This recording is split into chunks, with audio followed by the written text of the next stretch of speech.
የጦር አዛዦች ጦራቸውን ይዘው ወደ ጠላት በሚዘምቱበት ወቅት ታላቅ የጦር ኃይል ፊት ለፊት ይገጥማቸዋል። የጠላት የቁጥር ብልጫ ስጋት ውስጥ ይጥላቸው ነበር። ድልም ሆነ ሽንፈት በቁጥር ላይ የተመሰረተ ነው ብለው ስለሚያምኑ። ነገር ግን አላህን የሚፈሩ ባሮች ብዙ ጊዜ ትንሽ ኃይል ትልቅ ኃይልን መርታት እንደሚችል ያውቃሉ።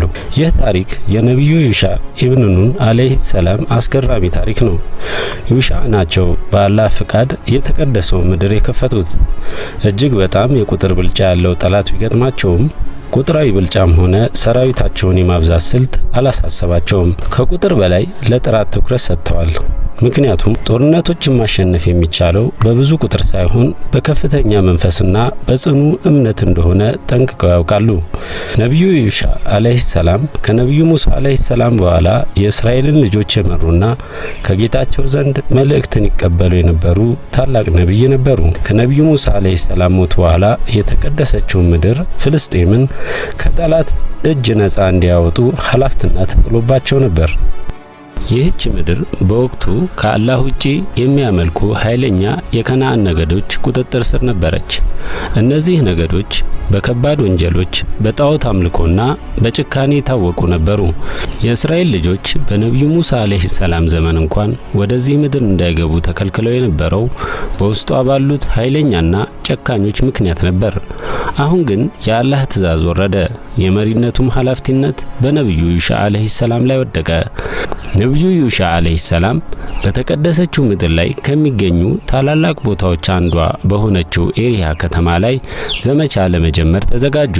ይህች ከተማ በጠንካራ ግንቦች የታጠረችና በኃያላን ተዋጊዎች የምትጠበቅ ነበረች።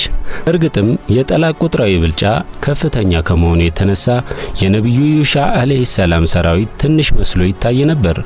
ነቢዩ ዩሻ አለይሂ ሰላም ለአላህ ያላቸውን ታማኝነት ከሁሉም በላይ ያስቀድሙ ነበር። ጦርነቱ ከመጀመሩ በፊት አንድ ትልቅ ትዕዛዝ ወረደ። ልባቸው ከዚህ ዓለም ጋር የተጣበቁ ሰዎች ከሰራዊቱ ይለዩ፣ እነርሱ ለመዋጋት አይችሉምና የሚል ነበር። ስለዚህ ነቢዩ ዩሻ አለይሂ ሰላም ከሰራዊታቸው ውስጥ ማንኛውም አይነት ውስጣዊ እክል የሚያመጣውን ሰው አስወገዱ። ሚስቱን አግብቶ ገና ያልተገናኘ፣ ቤቱን እየሰራ ጣሪያውን ያልጨረሰ፣ እንዲሁም ለመውለድ ጊዜያቸው ያልደረሰ ነፍሰ ጡር እንስሳ የገዛ ሰው ሁሉ ከሰራዊቱ እንዲወጣ አዘዙ። እነዚህ ሁሉ ነገራቶች የአንድን ተዋጊ ትኩረትና ቁርጠኝነት ሊያሳጡ ስለሚችሉ ነበር። በዚህ የተመረጠ የነጻና ትንሽ ሰራዊት አማካኝነት ነቢዩ ዩሻ አለይሂ ሰላም በጂሃድ ላይ ተሰማሩ። ከኤሪሃ ኃያላን ወታደሮች ጋር ከፍተኛ ፍልሚያ ገጠሙ። ጦርነቱ ክፉኛ የጋለ ነበር። እያንዳንዱ ሰው በታላቅ እምነትና ቁርጠኝነት ይዋጋ ነበር። ሆኖም ውጊያው ከጠዋት አንስቶ እስከ አስር ድረስ ተራዘመ። ሁኔታው እጅግ አስቸጋሪ ሆነ።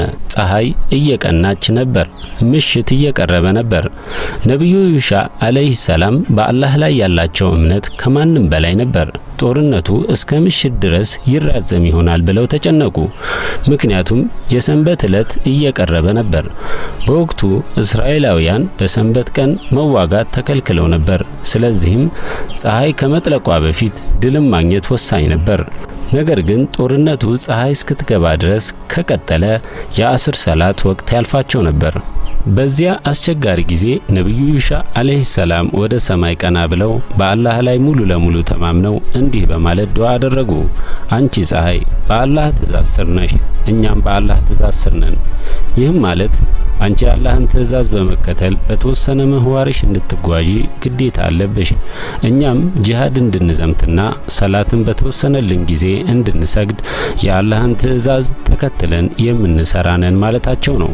ስለዚህም በሙሉ እምነት እጃቸውን አንስተው ጌታዬ ሆይ ፀሐይ እንቅስቃሴዋን እንድታቆም አድርግልን፣ ድል እስክናገኝ ድረስ ባለችበት አቁምልን ብለው ዱዓ አደረጉ።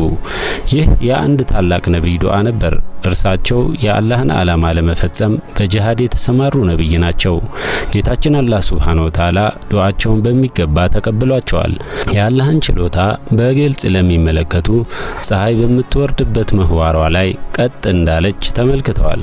ዩሻ አለይሂ ሰላም አላህ ድልን እስኪሰጣቸው ድረስ በጽናት መዋጋታቸውን ቀጠሉ።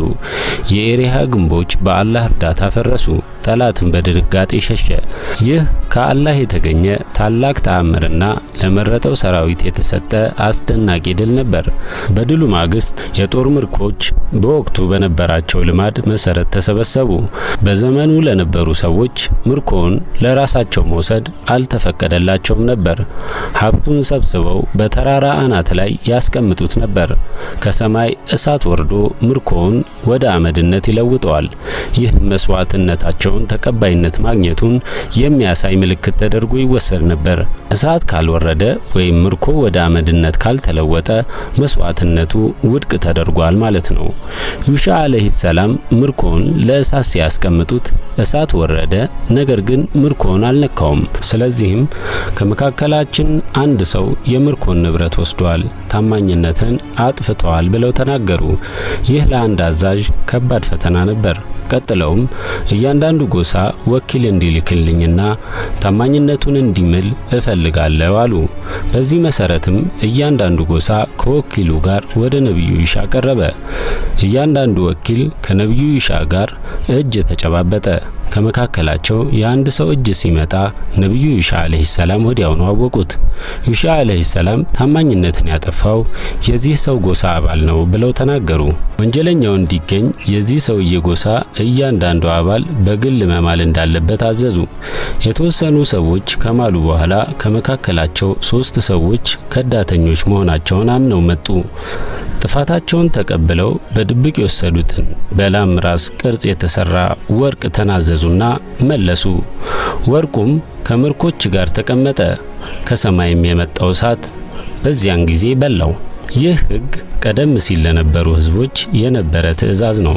ነገር ግን አላህ ሱብሓነሁ ወተዓላ የጦር ምርኮን ለነብዩ ሙሐመድ ሰለላሁ ዐለይሂ ወሰለም ኡመት የተፈቀደ እንዲሆን አድርጓል። ውድ ተመልካቾች በአላህ ፍቃድ የተለያዩ እስላማዊ ታሪኮችን ማራኪ በሆነ አቀራረብ ሰርተን ወደ እናንተ ይዘን ብቅ እንላለን። ስለሆነም ከምንም ነገር በላይ የእናንተ ተሳትፎ ያስፈልገናል። ቻናላችንን ሰብስክራይብ በማድረግ አስተያየት ወይም ጥያቄ ካላችሁ ኮሜንት በማድረግ እንዲሁም ላይክ እና ሼር በማድረግ እንድታበረታቱን በአላህ ስም እንጠይቃለን።